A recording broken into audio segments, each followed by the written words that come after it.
حدیث کا حوالہ دیتے ہوئے فساد برپا کرتے ہیں. فسادی جس طرح اس اذان کی آواز آ رہی ہے اس طرح مجھے یقین ہے کہ ان کا ٹھکانہ اسفل السافلین میں ہے. یہ گرے ہوئے لوگ ہیں. اس شہر میں بچے قتل کیے انہوں نے. کس نبی کے نام پہ؟ اے پی ایس میں ٹکڑے ٹکڑے کیے ان کے. حیا ان بغیرتوں کو آنی چاہیے. نہیں ڈرتے ہم ان سے.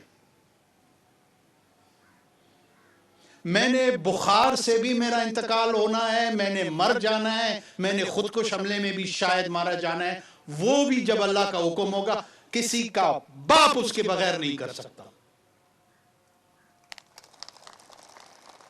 علل اعلان کہتے ہیں ان کو. ہم 10 حملے کریں گے 1000 بار جواب دیں گے. کس کو ڈراتے ہیں یہ؟ دین کے نام پہ ڈراتے ہیں، اسلام کے نام پہ ڈراتے ہیں، جس میں میرے اللہ نے وَيُحْيِي وَيُمِيتُ زندگی اور موت کا فیصلہ اپنے ہاتھ میں رکھا ہوا ہے.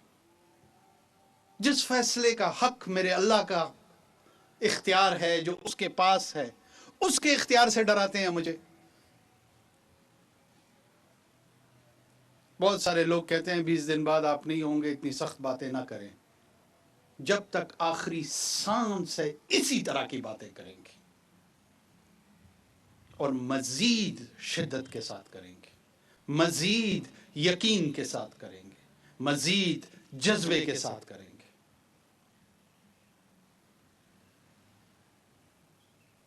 کیا کریں؟ سجدہ ریز ہو جائیں ان کے سامنے؟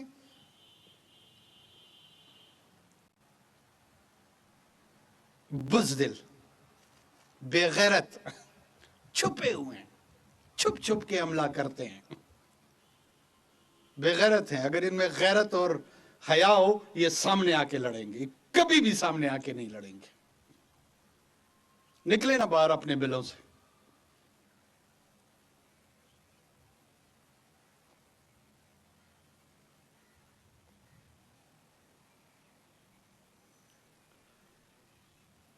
آپ لوگوں کو پھر میں دوبارہ عرض کرتا ہوں کہ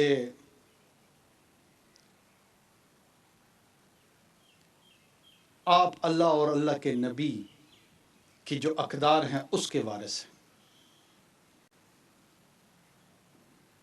امر بالمعروف و نہی عن المنکر تصور ہے، الفاظ نہیں ہیں محض. آپ اس تصور کے وارث ہیں، آپ اس خیال کے وارث ہیں، آپ اس عقیدے کے وارث ہیں.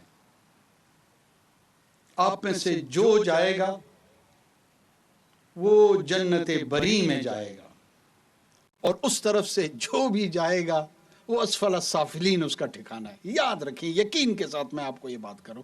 میں نہ کوئی عالم ہوں، نہ میں کوئی فتویٰ جاری کر رہا ہوں،